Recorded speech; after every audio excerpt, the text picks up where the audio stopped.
Assalamualaikum warahmatullahi wabarakatuh. Selamat pagi, salam sejahtera buat semua. Iya Bunda, Bunda-bunda semua, alhamdulillah sehat semuanya ya Bun. Selamat pagi. Iya, selamat pagi. Hari ini kita akan membahas tentang pelayanan kesehatan dan kebidanan primer di Indonesia. Jadi yang hubungannya dengan pelayanan yang ada di puskesmas maupun di PMB atau di klinik begitu ya Bun ya.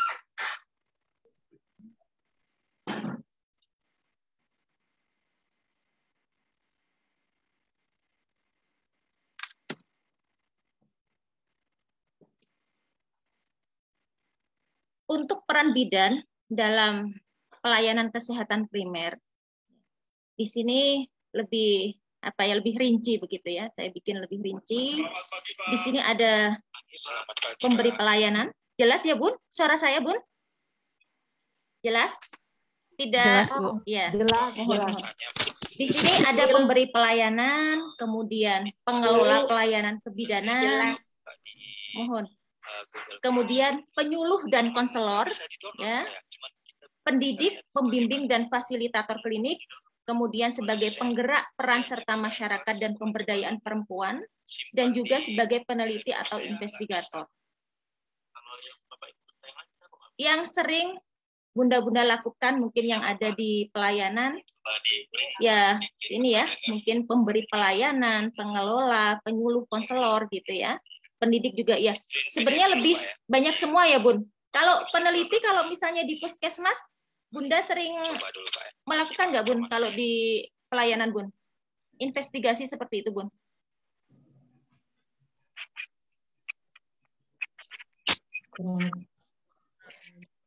Halo Bun?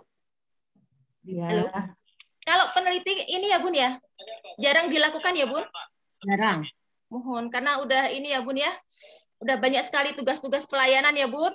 Ya. Mohon. Mohon. Saya Sundanya belum bisa lancar Bun.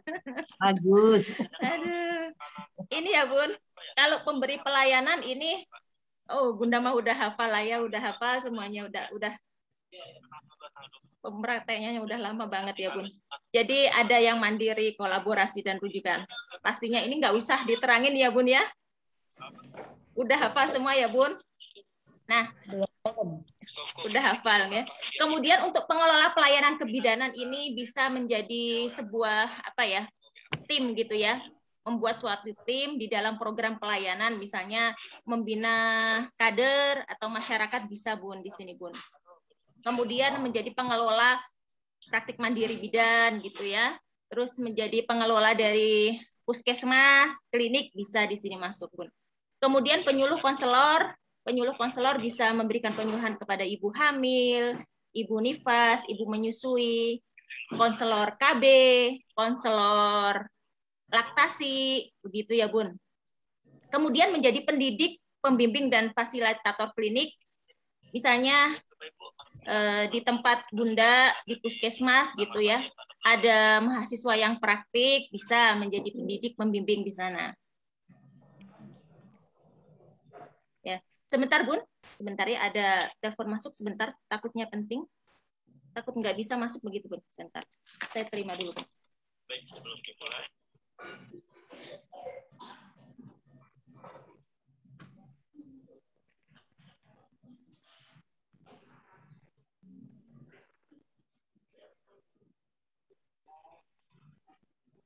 Ibu mama kuliah bisa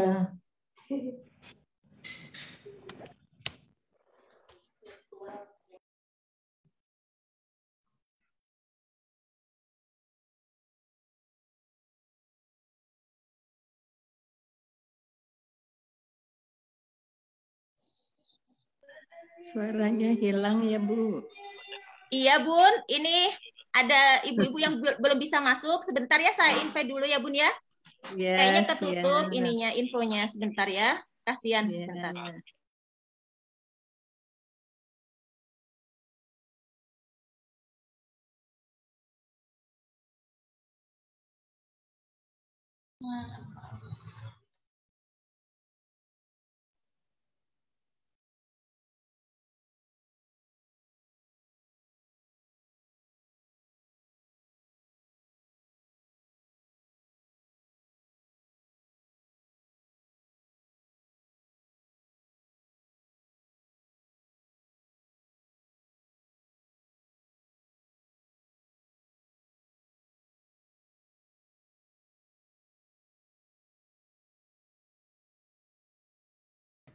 Betul.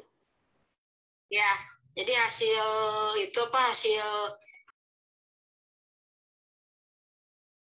sudah saya share ulang ya, karena ada yang belum bisa masuk. Begitu. Tadi sudah nyampe kepada peran sebagai pendidik sudah, pembimbing dan fasilitator klinik sudah ya Bun ya. Kemudian sebagai penggerak peran serta masyarakat dan pemberdayaan perempuan bisa kader ya, bisa PKK begitu. Kemudian bisa ibu-ibu pengajian bisa melakukan misalnya pertemuan-pertemuan, program-program bersama para ibu-ibu gitu ya. Kemudian sebagai peneliti ya, kemudian sebagai peneliti di sini bisa meneliti di wilayah kerja masing-masing atau di luar itu gitu ya, dengan misalnya ada masalah gitu ya, ibu-ibu bidan gitu melakukan investigasi kira-kira masalahnya apa di wilayah tersebut gitu. Kemudian melakukan ya langkah-langkah perencanaan, pelaksanaan, kemudian dilakukan evaluasi begitu ya Bun ya. Nah, kalau misalnya bisa dipublikasikan bagus sekali Bun gitu untuk peneliti dan investigasi ini. Mungkin bisa juga Ibu ya, ibu-ibu bisa berkolaborasi gitu ya bersama dengan bidan-bidan yang ada di pendidikan bisa untuk melakukan penelitian ini. Begitu. Dari sini Bunda, ada yang ditanyakan Bun? Sebelum lanjut ke slide selanjutnya. Kita lanjut ya Bun ya, sambil jalan ya Bun. Ya, mangga. Itu ada yang bocor apa ya? Ada yang bocor Bu? Suaranya ini ya Bun? Ada yang bocor ya Bun? Iya, ada yang bocor jadi mengganggu ya Bu. Suara laki-laki, Bun. Iya, oh iya, betul, sebentar Bun. laki-laki. Model sistem penyebaran informasi berbasiskan media dan visual teknologi pada hasil penelitian ketahanan pangan. Masih Bun? Masih? Masih ada Bu. Masih ada Bun ya? Iya. Nah, udah mungkin ya? Sudah ya? Nggak ada ya? Ya. Alhamdulillah. Alhamdulillah. Alhamdulillah sudah Bu. Sudah. Nah, kemudian untuk aturan-aturan undang-undang maupun dari Kepmenkes sebagai dasar untuk pelayanan kebidanan di primer ini, ya, yang terbaru dari standar profesi bidan ini nomor HK 0107 Menkes 320 2020, mungkin sudah pada punya semua ya Bun ya? Kalau nanti belum ada nanti saya share kembali, ya. Saya share nanti untuk standarnya dan juga undang-undang begitu ya Bun ya. Nanti saya kasih ke Ibu Wawang gitu ya selaku PJ. Iya. Iya Bu, iya Bu. Nah, ini pada standar kebidanan ya, kita singgung sedikit ya. Jadi kita membahas tentang aturannya dulu begitu untuk di pelayanan kebidanan primer. Di sini dikatakan bidan adalah ketika standar kompetensi lulusan pendidikan profesi bidan itu S1 dan profesi gitu ya Bun ya, disebutlah bidan. Nah, disebut ahli media kebidanan ketika lulusan pendidikan diploma kebidanan. Gitu. Jadi nanti kalau misalnya lulusannya masih D3 disebutnya ahli media kebidanan, kalau sudah profesi disebutnya sebagai bidan. Pada skema susunan standar profesi bidan di sini ada area kompetensi, di mana di sini ada 7 area kompetensi.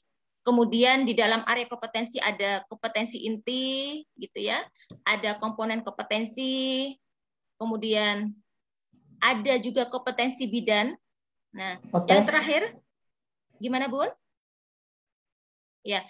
Nah, pada akhir itu terdapat daftar pokok-pokok bahasan, kemudian ada daftar masalah yang biasa terjadi gitu ya di pelayanan, itu ada semua di situ daftar masalah. Kemudian daftar keterampilan klinis juga ada pada standar profesi ini.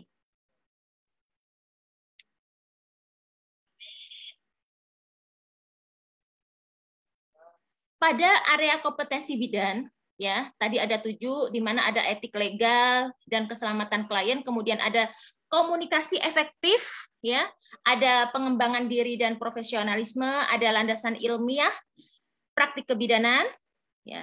Kemudian ada promosi kesehatan dan konseling yang kemarin kita fokus banyak ke situ ya Bun ya. Kemudian ada manajemen dan kepemimpinan. Di dalam area-area kompetensi ini nanti terdapat kompetensi bidan. Nah, ini dilakukan adalah sebagai bentuk pelayanan kebidanan ya, agar pelayanan kebidanan itu menjadi pelayanan kebidanan yang berkualitas. Nah, ini lingkup dari komponen kompetensi bidan. Ini berbeda antara komponen kompetensi bidan dan juga komponen kompetensi ahli media. Ini nanti pelayanan-pelayanan yang bisa dilakukan di pelayanan kebidanan ya dasar gitu. Kalau pada kompetensi bidan yang profesi itu, ini ada 13 kompetensi dari mulai bayi baru lahir atau neonatus, bayi balita dan anak prasekolah, tentunya bunda-bunda sudah hafal semua dan sudah melakukan semua ya. Kemudian case pro remaja, ini tambahannya untuk yang kompetensi bidan ada case pro remaja, ada masa sebelum hamil, ya. Ini di breakdown begitu ya Bun. Kemudian ada masa kehamilan sama dengan yang kompetensi ahli media, kemudian ada masa persalinan, masa pasca keguguran, masa nifas, masa antara, pelayanan keluarga berencana, kemudian masa klimakterium, pelayanan kesehatan reproduksi dan seksualitas, kemudian keterampilan dasar praktik klinis kebidanan. Ada 13 komponen kompetensi untuk bidan. Kemudian untuk ahli media, ini ada 7. Jadi ada bayi baru lahir neonatus, kemudian bayi anak balita dan anak prasekolah, kemudian masa kehamilan, masa persalinan, masa nifas, pelayanan KB, dan keterampilan dasar praktik kebidanan. Jadi berbeda di sini ya Bun ya, lebih banyak untuk yang kompetensi bagi bidan. Begitu.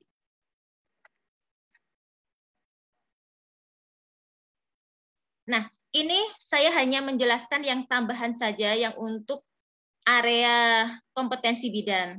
Karena yang area kompetensi ahli media ya sudah sering ya, memang sudah dilakukan di lapangan gitu ya. Ini yang saya tambah-tambahannya saja. Begitu. Jadi pada area kompetensi ya yang kelima ini untuk yang remaja itu jadi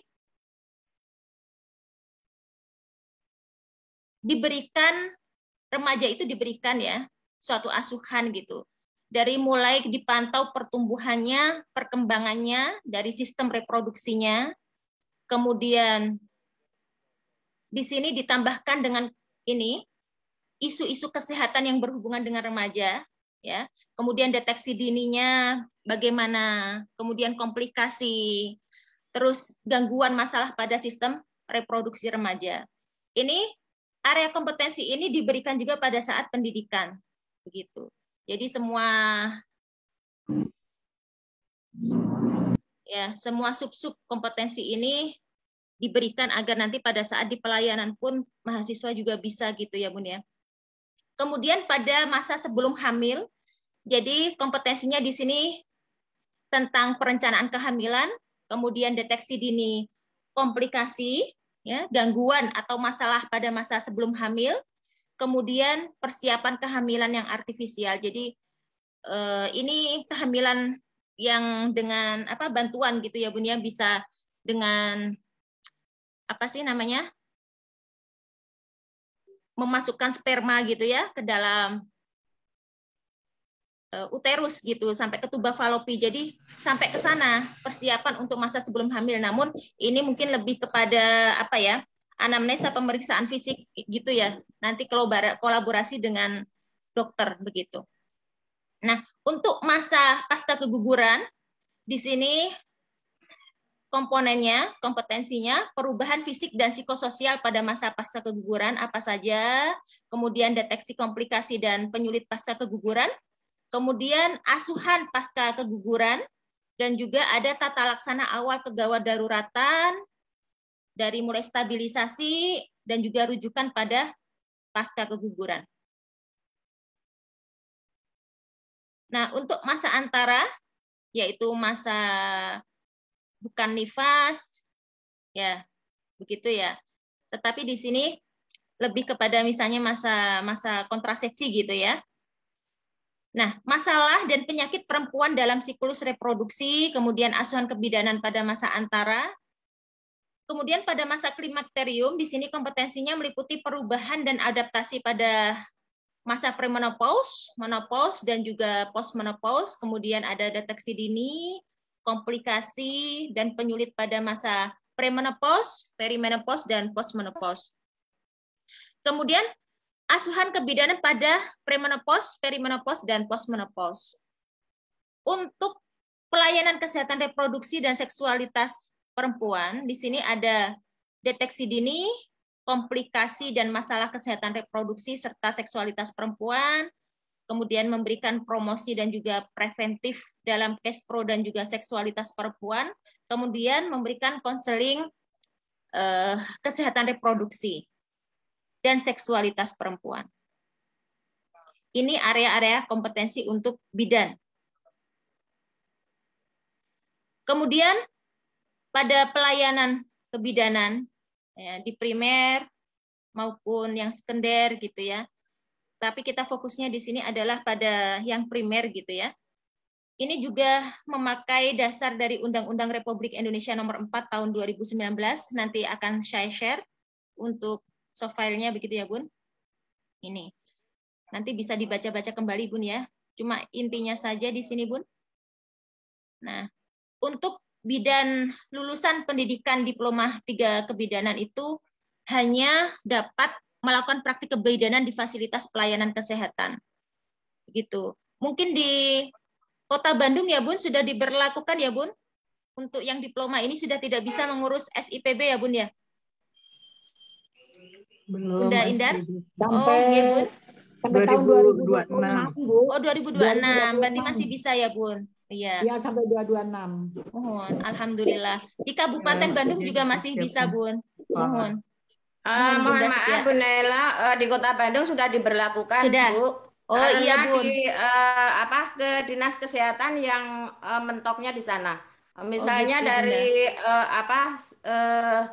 PC Kota Bandung, kita sih masih bisa ngasih rekomendasi, cuman mentoknya di Dinas Kesehatan karena sudah ada aturan Undang-Undang Nomor 4 2019. Jadi D3 kalau yang baru sudah tidak bisa praktek. Maksudnya kalau memperpanjang izin praktek masih boleh, kalau D3 yang sudah praktek gitu. Begitu. Gitu, seperti itu. Kalau yang baru lulus sudah tidak bisa untuk izin praktek baru gitu. Jadi kalau memperpanjang boleh. Seperti Yang itu, perdana ya nggak boleh, yang perdana. Ya. Perdana. Memperpanjang, mohon Bunda. Terima kasih Bunda Indah. Iya, sama-sama Bu. Kemudian ini ya, untuk yang profesi di sini tentunya bisa untuk membuat ini ya, SIPB untuk di praktik mandiri bidan. Itu saja mungkin dari undang-undang yang lagi ininya gitu ya. Intinya di situ. Nanti bisa dibaca-baca lagi, Bun. Nah, di sini peran bidan kalau kita lihat tadi dari mulai kompetensi itu ya, Bun ya, dari mulai bayi, kemudian balita, remaja, ibu hamil, ibu bersalin, ibu nifas, masa antara gitu ya, sampai kepada menopause gitu ya. Kadang-kadang ya sampai pada meninggalnya gitu ya. Memang kita sampai ke sana gitu ya. Nah, ini sangat hebat sekali, sangat luar biasa sekali. Ya semoga ini bisa menjadi bekal kita semua gitu ya, Bun, ketika kita sudah menghadap Tuhan Yang Maha Esa begitu, Bun. Amin. Nah, ini juga di samping itu juga bidan-bidan itu sebagai pendamping perempuan gitu ya. Tanpa bidan ya wanita-wanita itu tidak ada yang mendampingin gitu ya. Ya sama suaminya sih, Bun. Pendamping. Nah, ini kalau di dalam model pelayanan kebidanan itu disebut juga sebagai continuity of care. Jadi pelayanan kebidanan secara berkelanjutan begitu ya, Bun. Ya, bangga menjadi bidan ya, Bun. Alhamdulillah. Nah, continuity of care di sini ya. Dari mulai di sini untuk gambarnya di sini remaja. Naik lagi remaja menjadi ibu hamil, bersalin, nifas, bayi, balita, anak-anak. Ya. Kemudian naik remaja, dewasa, kemudian lansia. Nah, semua pelayanan ini ibu-ibu bidan ya, ini melaksanakan pelayanan secara berkelanjutan ya. Menemani, mendampingi ya wanita, perempuan ini gitu ya. Di dalam continuity of care ini ada beberapa faktor ya. Dari mulai information continuity, jadi informasinya itu harus berkelanjutan juga. Tidak bisa informasi itu hanya berhenti di bidan satu saja, tetapi ini harus secara berkelanjutan. Nah, berkelanjutan ini misalnya bidan itu ada tim gitu ya, tim dengan bidan yang lain, atau bisa dengan misalnya melakukan rujukan ke rumah sakit begitu ya, Bun ya. Atau misalnya kita berkolaborasi dengan puskesmas gitu. Untuk sekarang itu kan screening di awal ya, trimester pertama, sama untuk screening deteksi untuk yang trimester 3 itu kan harus berkolaborasi dengan dokter gitu ya, di puskesmas begitu ya. Nah, ini informasinya itu harus berkelanjutan. Jadi apa-apa yang sudah dilakukan bidan, asuhannya, itu harus kita sampaikan kepada petugas yang memang melaksanakan asuhan atau tindakan selanjutnya. Jadi jangan sampai itu berhenti di kita. Karena itu salah satu daripada faktor continuity of care. Kemudian longitudinal continuity, jadi pada pelaksanaan pelayanan kebidanan secara berkelanjutan ini tidak bisa cepat-cepat gitu ya, Bun ya. Jadi memang prosesnya membutuhkan waktu yang panjang, membutuhkan waktu yang lama gitu ya. Misalnya kita memberikan asuhan sedikit-sedikit, udah paham Bu? Sudah gitu ya. Oh, udah Bu, dilakukan pemeriksaan ini. Tidak bisa seperti itu, tetapi harus jelas gitu ya, sistematik sesuai dengan SOP begitu ya. Sampai ya sedetail-detailnya begitu. Agar asuhannya itu tercapai, agar continuity of care itu tercapai. Kemudian relation continuity. Jadi ada hubungan ya, hubungan yang berkelanjutan. Jadi ini nggak bisa cepat-cepat hubungannya gitu ya. Ya ibaratnya mah relation ini ya panjang gitu ya. Dan diharapkan pada relation continuity ini dilaksanakan hanya oleh satu bidan. Misalnya saya sebagai ibu hamil, ya, saya ini harus misalnya pada awal pertama, ya, melakukan pelayanan kebidanan, misalnya saya dengan Bunda Heriati ya. Nah, nanti pada kunjungan-kunjungan berikutnya diharapkan sama Bunda Heriati juga begitu. Tetapi kadang-kadang susah ya, Bun ya, kalau misalnya ada di pelayanan, misalnya di puskesmas, kecuali janjian dulu begitu ya, Bun, misalnya dinas hari apa, Bun, saya ingin sama Bunda gitu ya, misalnya ya. Tapi kalau misalnya di rumah sakit juga susah, atau bisa jadi kalau misalnya kita mengetahui jadwal praktiknya begitu. Jadi lebih baik memang dilakukan oleh satu tenaga kesehatan saja, satu bidan saja. Ya, kalau masih bisa wewenangnya, tindakannya masih bisa dilakukan bidan. Tetapi kalau misalnya memang butuh kolaborasi, butuh rujukan, ya memang tetap harus dengan tenaga kesehatan yang lain begitu ya. Nah, namun information continuity, informasinya harus tetap diberikan, diinfokan kepada tenaga kesehatan yang akan kita lakukan kolaborasi maupun rujukan. Itu saja mungkin untuk continuity of care, syaratnya itu. Gitu saja Bunda, materinya pada pagi hari ini Bunda. saya sampaikan tugasnya aja Bun ya. Tugasnya dulu, nanti habis itu kita diskusi. Nah, nanti setelah perkuliahan ini, saya kasih waktu 1 minggu ya Bun ya, untuk mengumpulkan tugas mungkin peran-peran Bunda yang dilakukan di Puskesmas, dilakukan di PMB itu apa saja. Nanti ditulis aja Bun sambil meriksa ibu hamil gitu ya Bun, ditulis aja apa saja sih Bun, inti-intinya saja, nanti difoto aja Bun, dikirim WA ke saya gitu ya Bun ya. Peran yang Ibu lakukan gitu di lapangan itu apa saja begitu. Itu saja mungkin tugasnya Bun, nanti saya WA lagi ke Ibu Wawang ya selaku PJ begitu Bun. Mungkin Bunda ada yang di-sharingkan Bun? Iya Bunda. Ya. Mangga Bunda Indah. Ya.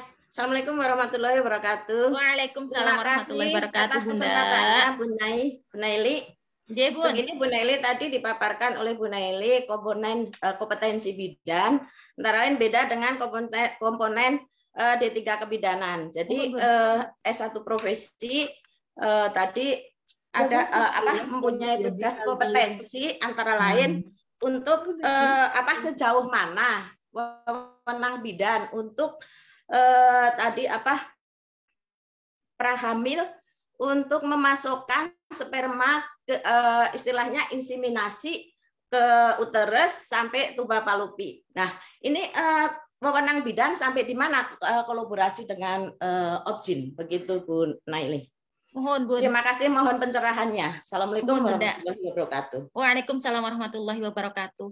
Mungkin kita ya sampai pada saat pertama datang kita lakukan anamnesa, kemudian kita lakukan pemeriksaan fisik begitu ya Bun ya.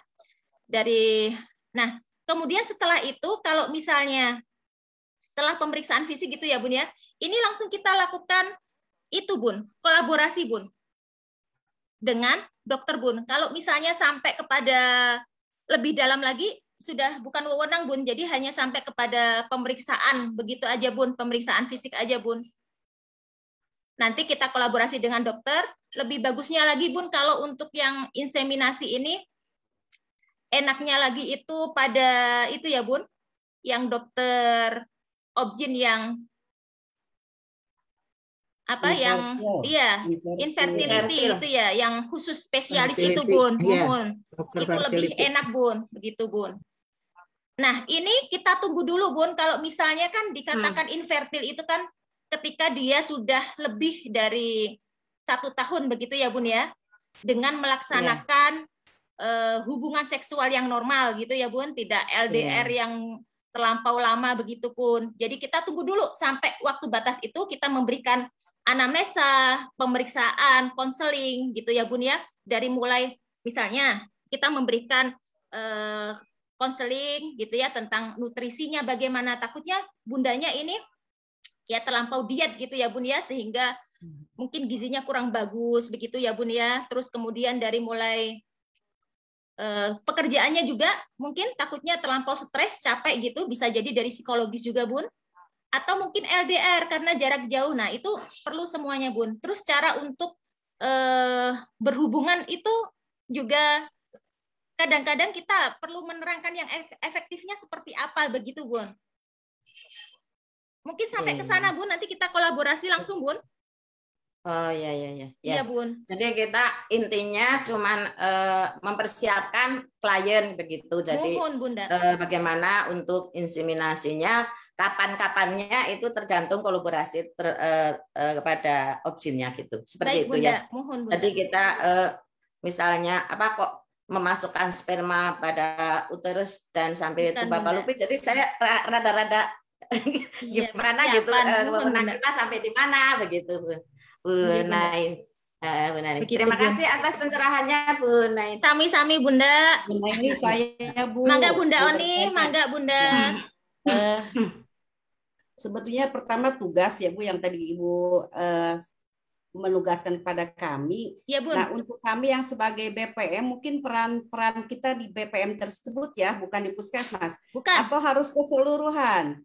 Tidak apa-apa Bunda, yang di PMB aja yang Bunda lakukan aja Bunda, kita sharing begitu Bunda. Ya sambil seperti nanti saya kan sambil baca-baca begitu ya Bun ya.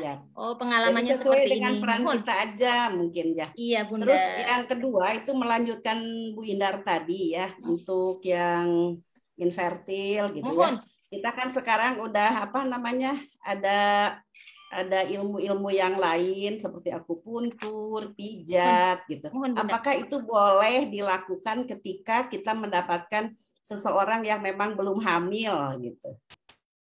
Gitu ya Bun. Jadi sebenarnya itu tidak masalah ya Bunda ya, tetapi tetap kita kalau melaksanakan praktik itu kan itu harus izin praktik juga Bunda. Iya, jadi itu teh ada khusus ya untuk yang holistik sama holistik. Iya, komplementer itu ada khusus untuk SIPB-nya. Jadi Bunda harus tetap melaksanakan itu Bunda, SIPB-nya diurus Bunda. Ya. Gitu Bunda, nggak apa-apa Bunda. Kalau mencoba dengan secara holistik itu boleh gitu ya Bu. Bunda boleh, tetapi harus tetap mengurus SIPB-nya Bunda, mohon. Jadi kalau itu biasanya pelangnya ada 2 Bun.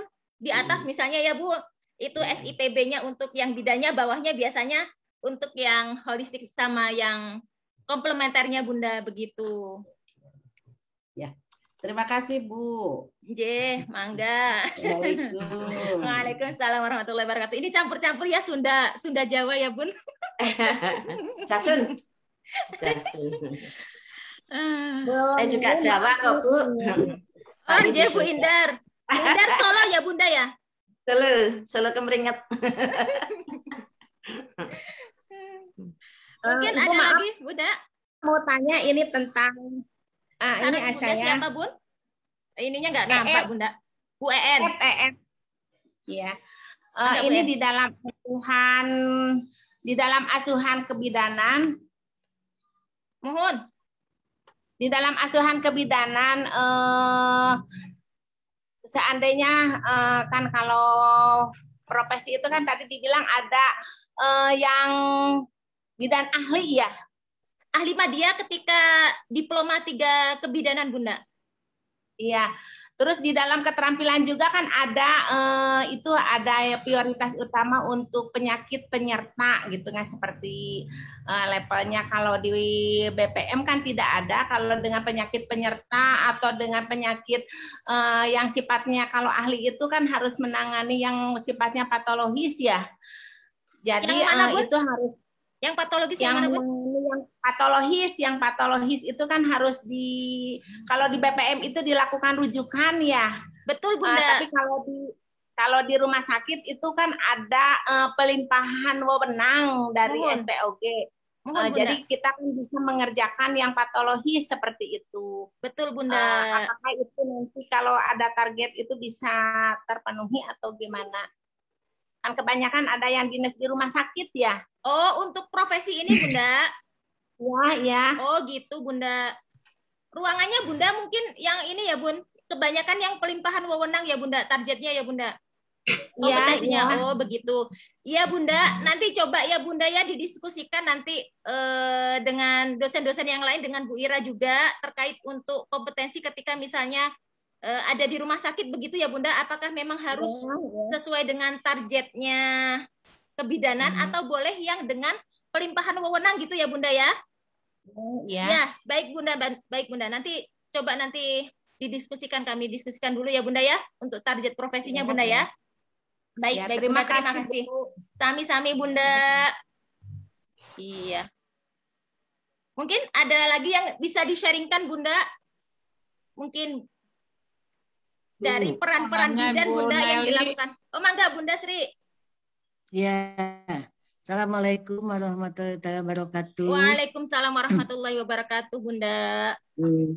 Ingin dijelaskan, Bu, mengenai masa antara, ya? Mohon. Masa antara.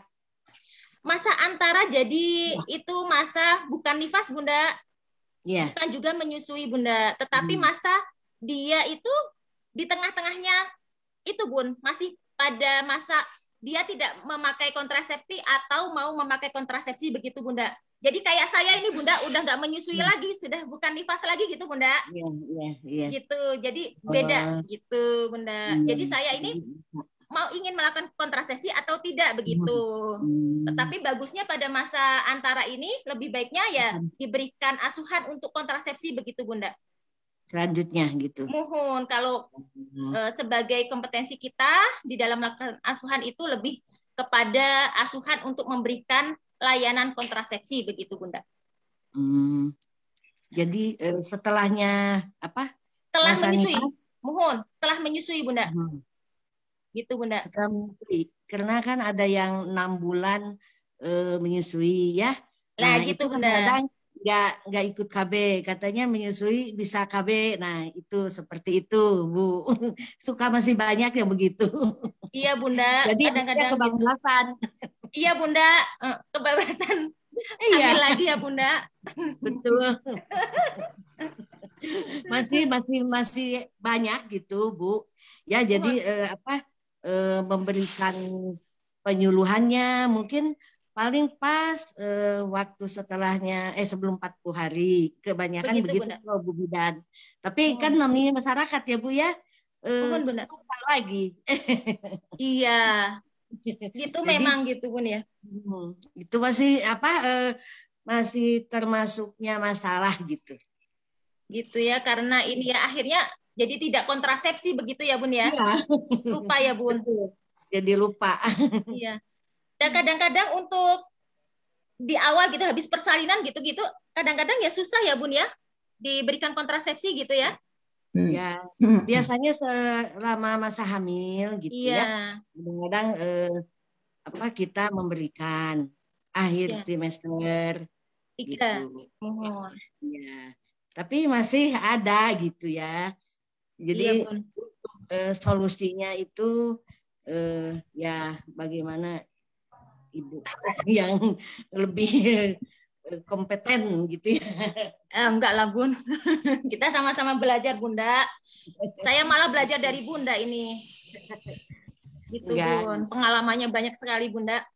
Jadi memang Bunda betul sekali yang Bunda lakukan ya. Jadi memang dari mulai hamil gitu ya pada trimester akhir emang ada Bunda promosi apa saja yang memang perlu diberikan.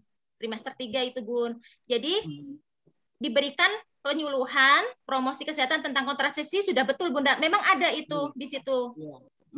Gitu. Bagiannya emang ada seperti itu. Sudah betul Bunda. Nanti dilanjutkan lagi pada saat persalinan gitu Bunda. Jadi berkelanjutan Bunda. Ya agar lebih mudah. Kadang promosi yang nggak bisa sekali saja memang Bunda. Iya harus berkelanjutan Bunda. Agar ini memorinya dapat gitu Bunda. Kesadarannya dapat begitu. Sudah bagus sekali Bunda. Apalagi berlanjut ke Enggak, ini Bunda ya, Heri. Iya, terima kasih ya Bu. Senang sekali lah Bunda, saya dapat belajar banyak dari Bunda semua. Iya, terima kasih Ibu Naili. Bismillahirrahmanirrahim. Menindaklanjuti dari Ibu Bidan Sri barusan tentang dan Ibu Naili juga konseling masalah kontrasepsi yang diberikan untuk klien kita. Ini kami yang di lapangan, kami di lapangan. Itu kita selain ke waktu ANC untuk kontrasepsi karena kontrasepsi ini sangat susah gitu untuk masuk kepada klien atau pada pasien kita, terutama apalagi kalau dengan AKDR. Nah, oleh karena itu kami di lapangan di PMB kami itu memberikan konseling ketika masa ANC juga kita berikan. Gitu ya Bunda ya. Dari mulai trimester berapa Bunda kalau di PMB Bunda? Dari trimester akhir lah, trimester akhir. Kemudian berlanjut pada waktu persalinan, ketika kita nolong persalinan, sambil diajak bicara, sambil ngobrol untuk menghilangkan rasa takut pasien. Kita tidak maksudnya kita tidak mengepus harus IUD misalnya gitu. Cuman kita berikan gambaran-gambaran sesuai dengan kondisi pasiennya. Artinya ketika dia misalnya anemia atau misalnya tidak terjadi apa-apa, ya kita berikan misalnya yang terbaik itu adalah misalnya AKDR karena tidak mengandung hormon. Seperti itu semua kita jelaskan. Kemudian kita tindak lanjuti juga ketika kontrol ke PMB, ketika dia kontrol postpartum, maksudnya nifas, ya, Bun. Sampai 42 hari lah. 6 jam sampai 42 hari itu kan masa-masa kontrol nifas. Nah itu kita berikan masukan juga. Jadi kita nggak bisa sekali saja karena kadang-kadang pasien itu banyak yang maksudnya tuh ragu gitu atau takut, kebanyakan takut karena mendapatkan informasi dari tetangga sebelah, dari teman komunitas mereka dan lain-lain. Nah, dan ini yang kami rasakan di lapangan kami itu alhamdulillah ketika kita memberikan berulang-ulang konseling dengan dijelaskan kelebihan kekurangan itu memang sangat berpengaruh lah, sangat berpengaruh. Artinya banyak klien-klien kami juga yang memilih kontrasepsi misalnya kayak AKDR, implan seperti itu. Dengan sendirinya otomatis ya mungkin kalau hormon ya kita harus tekanan darahnya harus seperti apa kan seperti itu karena ada kan kriterianya gitu. Ya. Seperti itu Bu yang saya rasakan di PMB. Jadi pada intinya harus berulang-ulang dan berkelanjutan. Betul itu Bunda. Saja, Bu. Ya. Hatur nuhun Bunda Heri. Iya, sama-sama Bu. Hatur nuhun juga Bu Naili. Assalamualaikum. Di MU ya Bun. Bunda, ya. Kita ketemu di MU ya Bun. Waktu itu ya Bun. Ya, mungkin. Ingat nggak Bun? Nah, Bunda lupa saya ingat. Bunda mah. Biasa, udah senior mah suka lobby-lobby. Ya. Mohon Bunda, hatur nuhun ilmunya Bunda. Memang betul sekali Bunda. Bunda ini sudah mempraktekkan continuity of care Bunda. Ya, jadi alhamdulillah. Iya Bunda, sebenarnya ya Bunda ya. Udah keren sekali Bunda. Mohon jadi berkelanjutan memang dari mulai hamil sudah berikan konseling, persalinan pada saat kontrol gitu ya Bun. Betul, karena memang betul. Iya Bun. Teori yang kemarin lebih efektif. Iya Bunda, betul. Ingatannya lebih ini ya Bu, bisa lebih masuk begitu ya Bun? Ya. Ya, gitu Bun. Memang promosi itu kan kemarin dari teori yang kemarin adalah suatu proses gitu ya Bun ya. Memang proses Bun, jadi memang butuh beberapa kali gitu ya dan berkelanjutan. Terima kasih banyak Bunda ilmunya Bunda. Sami-sami Bu, sami-sami. Mangga Bunda Lestari, mangga. Aduh. Assalamualaikum Bunda. Waalaikumsalam warahmatullahi wabarakatuh. Waalaikumsalam warahmatullahi wabarakatuh Bunda. Terima kasih Bu Naili. Sami-sami Bun. Ketemu langsung sama Ibu aduhai. Ya. Bunda ini juga aduhai. Oh, ya. Tadi kan saya menyimak untuk memberikan pelayanan itu antara lain kepada remaja, Bu. Mohon Bunda. Ya, di situ disebutkan antara lain deteksi dini. Nah, Ibu tuh masih ragu-ragu. Deteksi dini yang mana saja untuk remaja itu? Atau misalnya Bu Naili bisa memberikan arahan untuk deteksi dini itu ada buku pedomannya atau bagaimana gitu? Oh, begitu ya Bu. Ya, supaya bisa kalau memberikan pelayanan kepada remaja itu kita bisa runtut gitu, bisa bertahap gitu. Barangkali ini saya tanyakan tuh Ibu ini ketinggalan zaman gitu ya, jadi ada yang update barangkali bisa saya pakai untuk ingin merangkul remaja-remaja di sekitar saya gitu. Mungkin itu saja Bu Naili pertanyaan saya dan mohon pencerahannya. Ya Bunda. Waalaikumsalam warahmatullahi wabarakatuh. Jadi Bunda ini sebenarnya nanti ada mata kuliah Kespro ya Bunda sama dengan Ibu Oktarina Bunda. Sudah masuk belum Bunda? Iya. Kesehatan reproduksi di sana Bunda. Khususnya untuk ini. Mohon untuk remaja khusus Bunda nanti masuknya di sana Bunda. Oh iya. Terima kasih sekali. Udah sampai ke sana belum Bunda? Belum. Ya, Bu Oktarina belum masuk ya? Belum ya Bunda. Belum ketemu. Ya, nanti saya ada bukunya Bunda. Hari Nanti Sabtu, saya share hari ya Bunda. Sabtu ada. Oh, hari Sabtu. Begitu. Nanti saya share ya Bunda. Iya. Nanti coba saya carikan bukunya Bunda untuk deteksi dini pada remaja begitu ya remaja. Bun? Iya, betul. Ya Bunda. Sebenarnya lebih ini ya Bun, kalau misalnya yang sudah kita lakukan gitu ya Bun. Untuk deteksi dini komplikasi dan gangguan masalah pada sistem reproduksi remaja.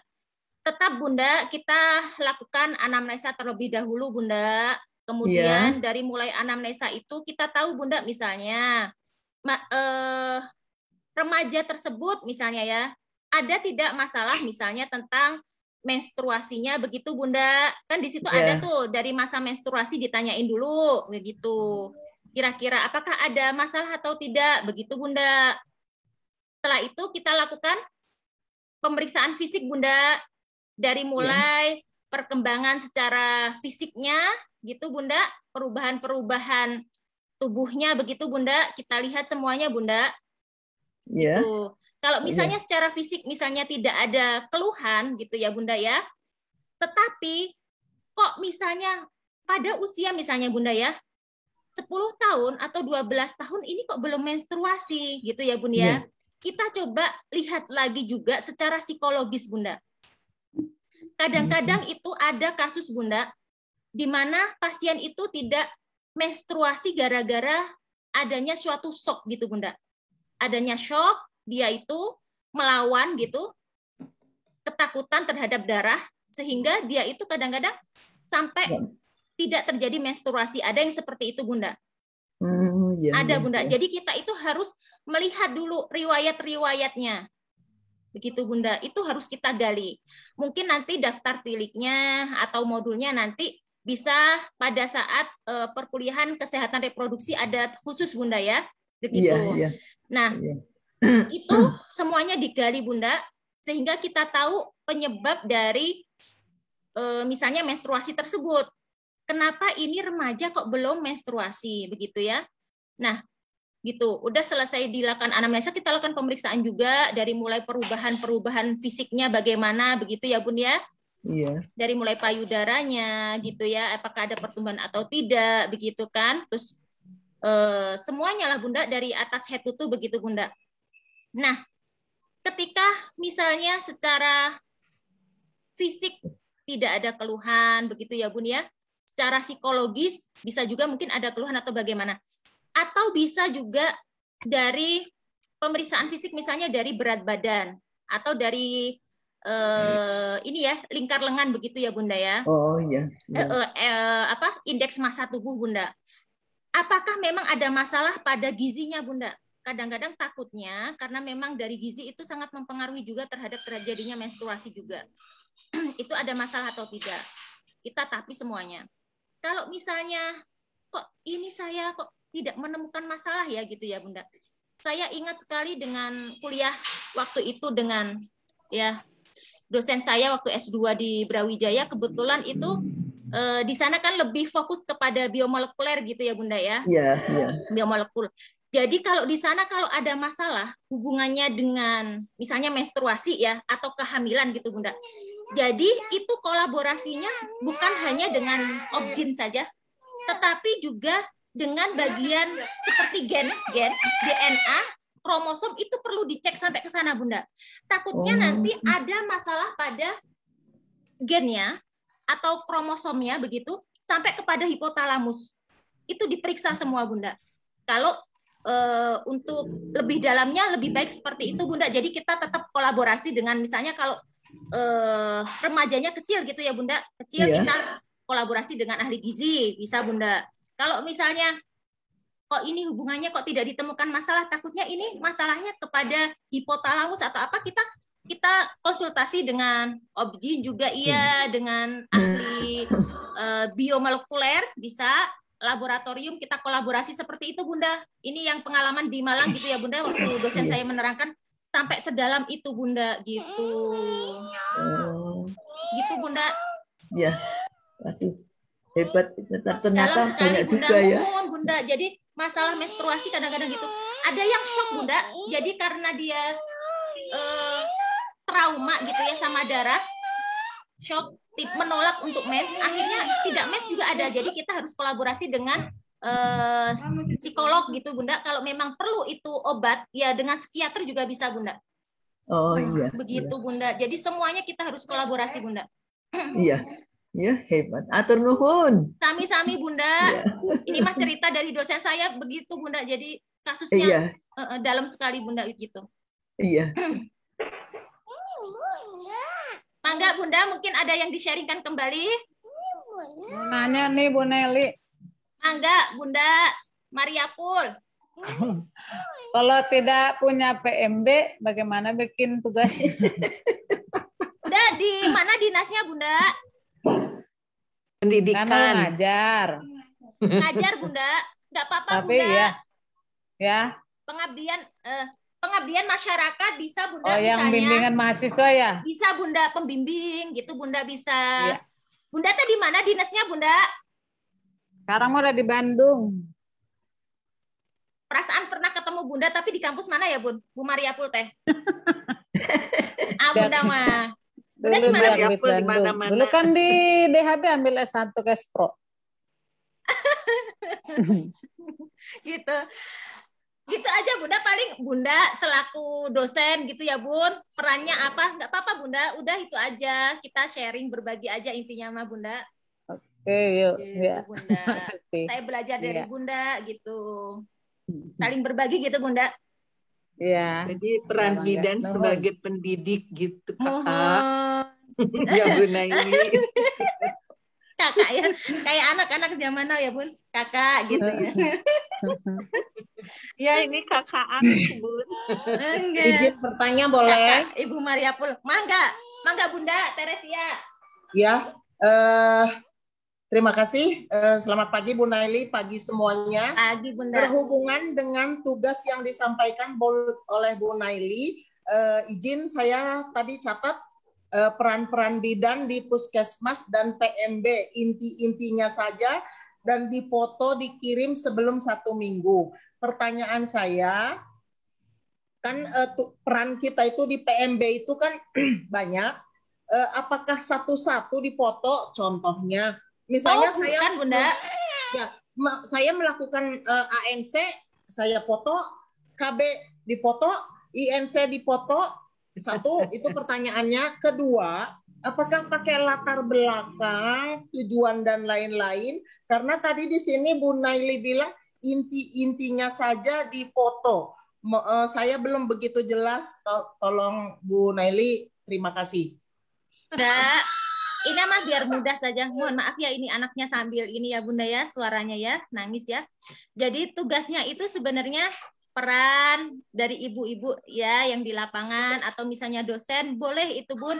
Maksudnya itu ditulis tangan saja Bunda. Iya, terus dipoto ya Bu ya. Yang di foto itu bukan. Catatannya mungkin ya Bu. Ya, gitu aja, yang Bunda. difoto kemudian dikirim ke Ibu Naili kali Ya, ya. gitu aja Bunda. Ya WA ya Bunda. Ya. Bu. Oke, terima kasih Bu Naili. Terima kasih. Komputer atau laptop kasihan nanti ya.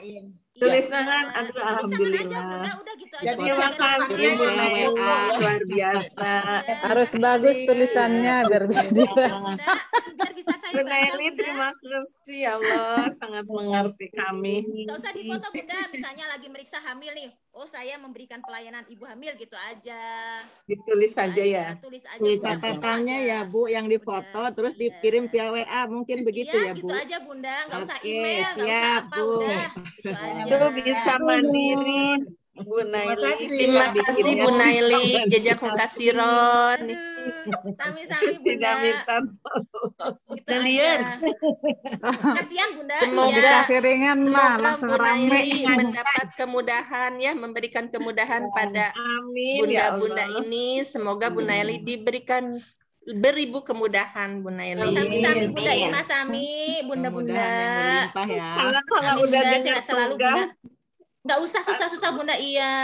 Sambil nyuntik KB, oh saya memberikan pelayanan suntik KB, udah tulis, gitu aja Bunda. Iya Bunda, gitu aja. Ya, siap. Ya. Sangat luar biasa Bu Naili. Bu Naili sangat Bunda sangat tahu emak-emak ini pekerjaannya sangat pekerja Iya Bunda, rumah. pastinya Bunda.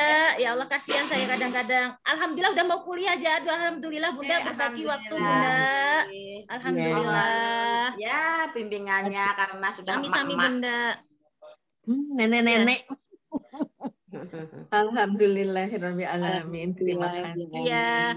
Mungkin ada lagi yang ditanyakan atau di-sharingkan. Kalau misalnya sudah tidak ada, tidak apa-apa Bunda, kita tutup sampai sekian, tidak apa-apa. Ya Bu Naili. Sudah gitu. Nenek-nenek tak gusur. Nenek-nenek kado Jadi semangat sekolah ya Bu Imam. Alhamdulillah Bunda, saya malah Bu kami penasaran Bu Naili, jadi dosen Bu Naili, aduh semangat. Suaranya melengking ya Bunda. Hebat. Ngagusur ini generasi baby boomer digusur ku generasi Y ini. Sama-sama Bu Imas belajar mah Bunda. pintar ngerayu. Aduh, Bu Apul juga Bunda. dirayu sama saya ya. Jadi meleleh Bunda. Alhamdulillah. Jadi Alhamdulillah di sini yang Bu muncul Naili sudah dipanggil nenek-nenek. Eyang, Ya, tapi Bunda. masih semangat. Alhamdulillah Sudah Bunda. dipanggil Eyang, Nini. Iya Bunda, Masih semangat. alhamdulillah. Contoh untuk anak-anak cucu ya Bunda ya, alhamdulillah Ya. gitu Bunda. Semangatnya Iya. ya Bu. Ya terima kasih banyak ya Bunda ya. Saya juga bisa Terima banyak kasih. belajar dari Bunda-Bunda semua. Semoga saling bisa memberikan manfaat ya Bunda ya. Amin, amin. Dijaga Amin. selalu sama Terima Tuhan Yang kasih. Maha Esa, kesehatan gitu ya. Amin. Amin ya Rabbal Nanti alamin. ini saya share ke YouTube enggak apa-apa Bunda ya. Buat kenang-kenangan Ya. kita ya Bunda Boleh, ya. boleh Nggak Ibu. apa-apa, Iya, nggak apa-apa, iya. Alhamdulillah. Iya, Semoga Bunda. ada yang lihat ya. Ada Bu yang Naili. lihat. Oh ini Oh, ya. Bunda Imas, oh Bunda Indah, Bunda Sri, Bunda Sri. Ada yang lihat Bu Apul nanti. Bu Apul mah kata nggak dilihat juga sudah mendunia. Apa? Aduh, mungkin kita akhiri sampai di sini aja ya Bunda. Ya, Takutnya nanti baik, ada ya. ya. Terima kasih Bu. Sami-sami Ya, Bunda. terima Terima kasih kasih banyak. Assalamualaikum warahmatullahi wabarakatuh Bunda. Waalaikumsalam warahmatullahi Terima kasih banyak wabarakatuh. Bunda-Bunda semua. Iya, izin live Bunda. Ya, baik Ibu. Jadi foto dulu. Biasanya difoto dulu. Oh Foto, gitu foto. Bunda. Oh boleh Bu Bunda. Naili katanya dipoto dulu. Boleh Bunda. Foto dulu. Kan Difoto mau ya ke Bunda ya. YouTube ya. Ya, nanti dipakai untuk itu ya Bun. Sebentar, saya foto dulu Bunda. Ya.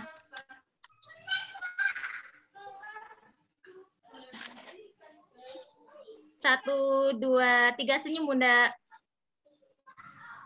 Ya. Satu, dua, tiga.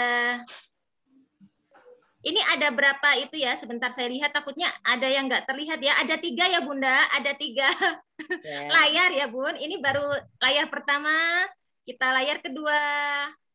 Yang penting senyum aja Bunda, ada nggak tahu layarnya berapa ya Bun? Senyum sama Bu Naili. Senyum aja Bunda, 1, 2, 3. Senyum di kulum. Sedekah ya Bu. Ketiga, mohon. Sudah Bunda, sudah difoto semuanya ya Bun. Ya, terima kasih banyak. Pagi-pagi. Assalamualaikum warahmatullahi wabarakatuh. Sami-sami. Kok ini semua yang sepuh yang muncul ya?